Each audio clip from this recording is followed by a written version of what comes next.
Sister, I want to become a flowering tree. You? A flowering tree? But how?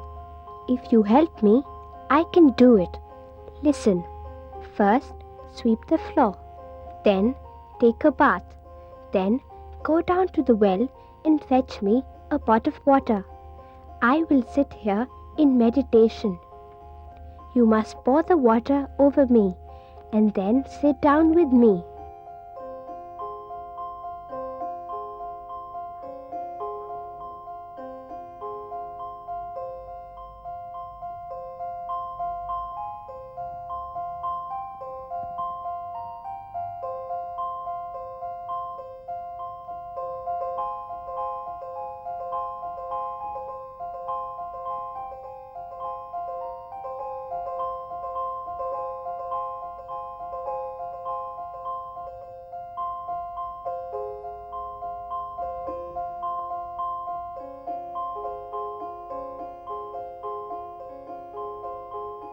The flowers are for you.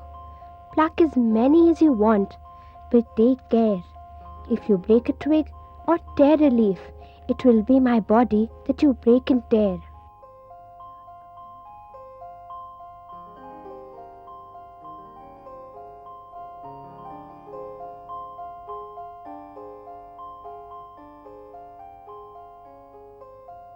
The flowers are beautiful.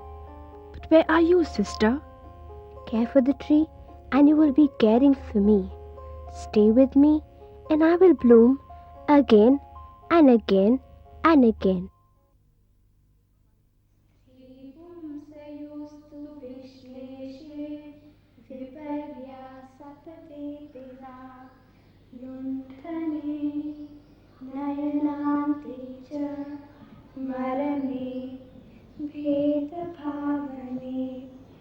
विद्युदर्थे एकशय्या विरहे पतने तथा लतायामुच्यते अस्तु सकरकर्तरी मुखः. Very good. Can you do little more abhinay for Stri Pumsayostu? What does it mean, Stri Pumsayostu basically? Stri Pumsayostu Vishleshe. If you create an ambience of isolation from the rest of the world, then in a sense you have a situation where there was already a tradition of hard work. In most of the big institutions all over the world, I think that's what they managed to create, is that in the big ballet schools and in Kalakshetra and Kalamandalam, it is an oasis. Actually, when you're small, when you're young, that is the most important thing, the isolation, because nothing else disturbs you. All the things that most normal kids want, you don't need. You're very happy with what there is. And there's also, as I said, there's already a tradition of hard work. So automatically you're drawn into a system of working towards a goal.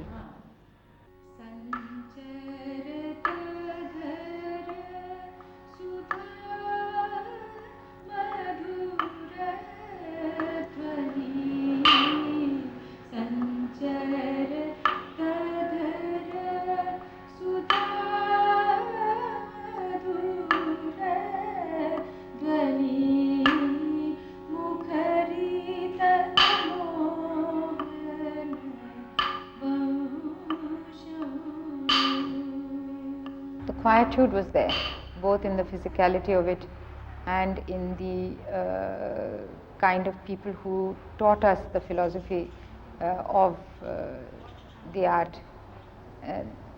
That is, those who inspired us were people who were very quiet people within themselves. So you learned, I think, to be quiet, to listen within. First to listen to them and then later to listen to yourself.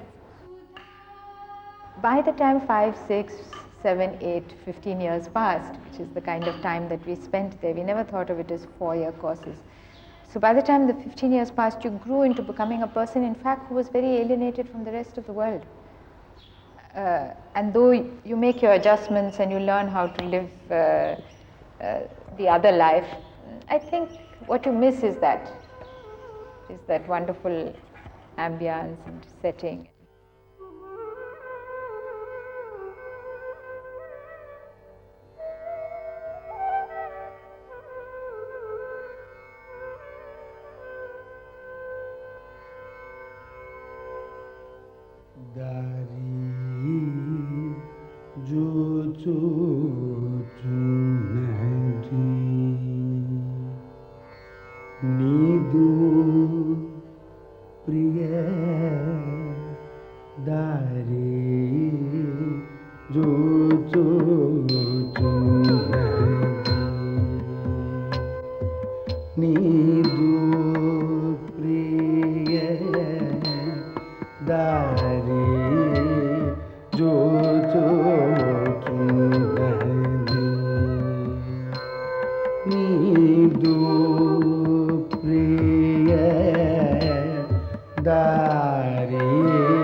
When I came out and I started working and I started teaching and I started just being, I could see the value of that thing in perspective. The particularity of it becomes sort of focused when you interacted with the larger, the macro, this thing, in the sense like I came north and I started appreciating Hindustani music, and I had friends among North Indian dancers and North Indian artists, and then I could turn my head and look back at the South with great appreciation, because although it's different, it's very special and it's very, I've always, in a sense, suffered from a particular, what could be a negative, but which I think is in a sense positive, and that is that I don't belong actually to any particular sect or this thing so much from the inside.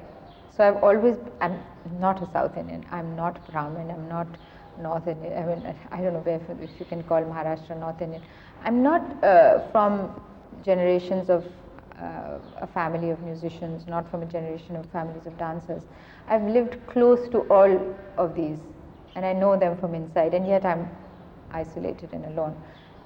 So I have the opportunity to really love it in a way that sometimes I feel that their children don't.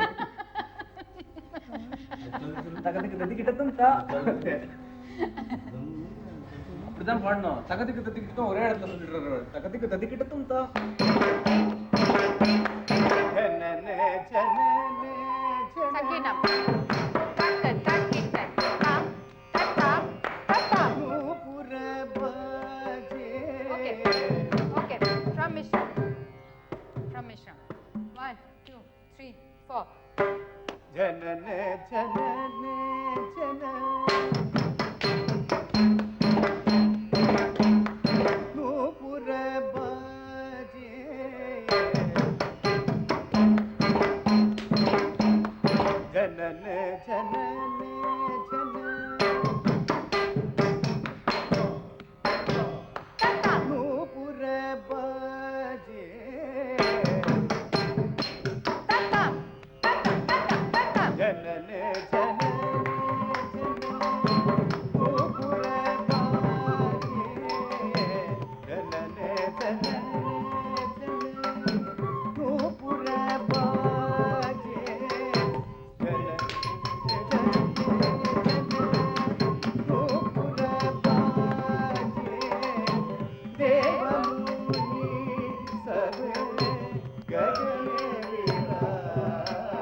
But Tai Chi is just very soothing.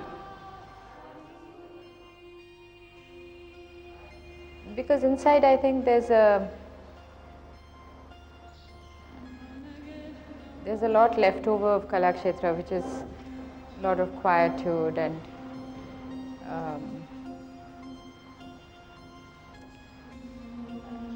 I think a philosophical aloneness.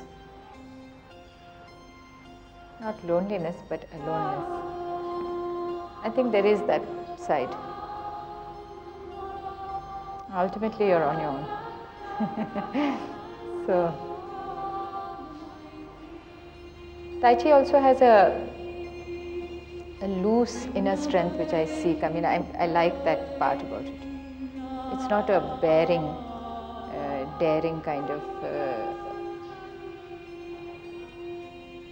exposition of movement. It's a very not there kind of one.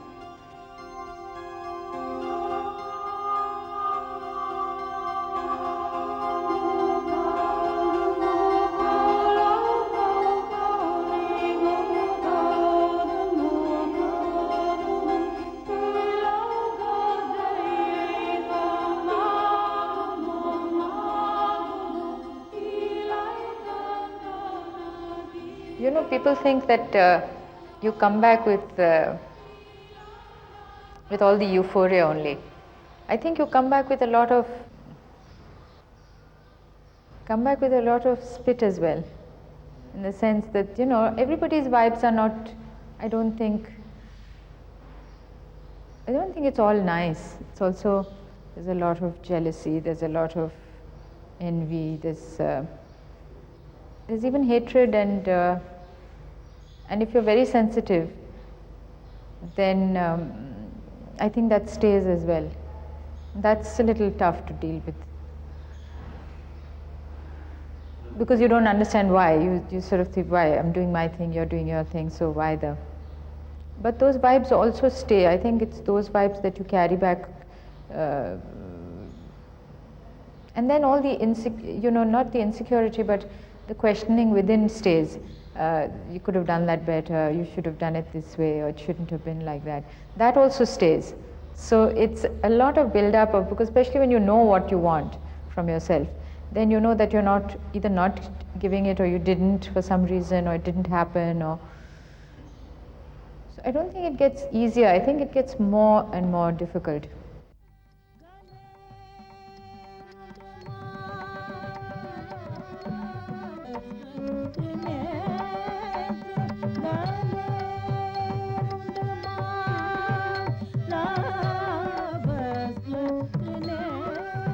I believe that just presenting something is one level. But when you want to give it, it's like putting something in my palm but not giving. I'm saying it's there, you can take it if you want it, but I'm not giving. Actually, ultimately, you have to give it. And that giving is, that's the difference between the masters and us, is that they really knew how to, they knew their audience, they were conscious of them, and they knew how to, as soon as they stood on stage, the body itself was for them.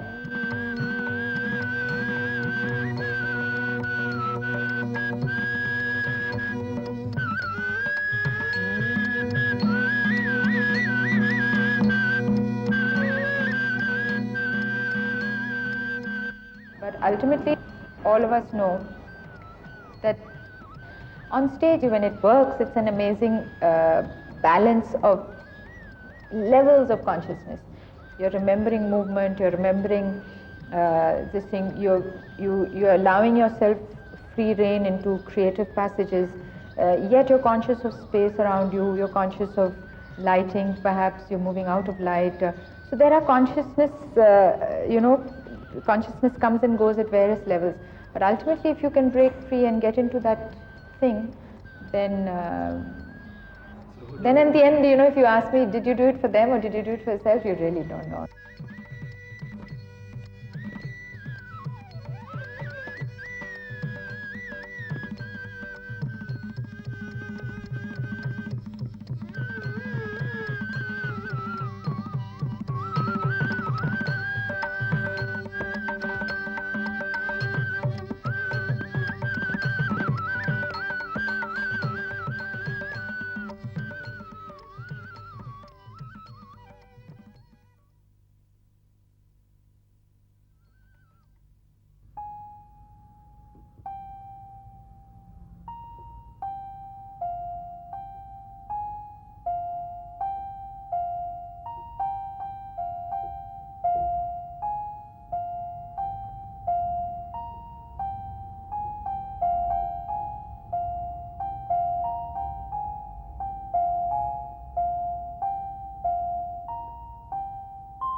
Inside you, there's this thing which keeps you going, and that is that it's not enough.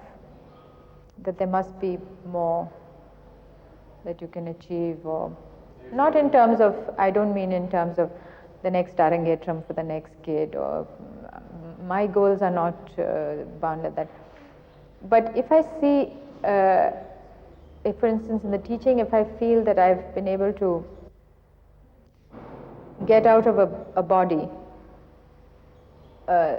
something that child didn't know she could even do, or if it's a satisfying line as far as I'm concerned, or the body gets corrected, the whole nature of the child is corrected, or something really inward like that, then it's very satisfying. So I can see it when I'm teaching.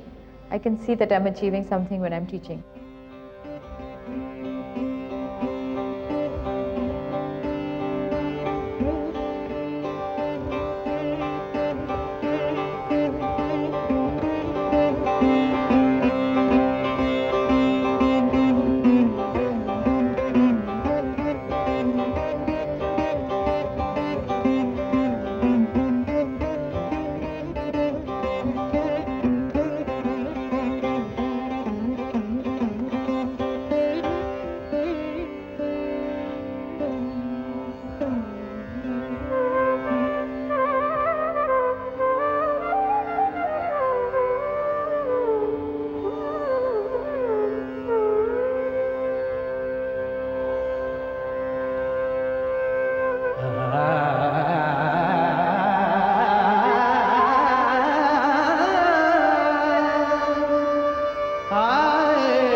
choreography and Spanda came at a time when it was right. I had trained up enough young dancers whom I knew had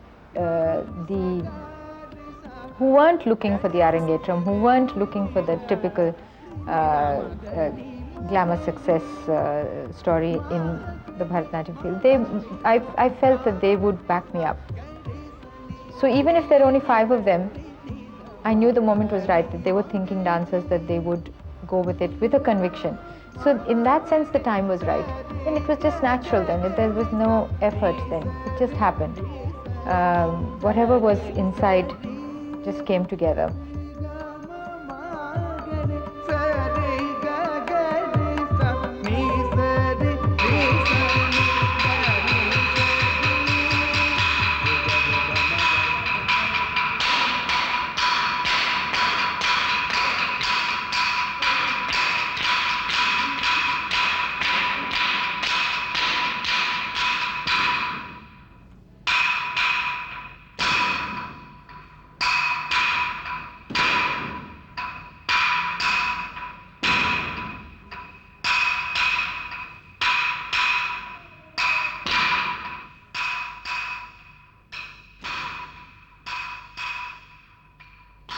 My foray into choreography is underlined by a larger and more in-depth understanding of the body.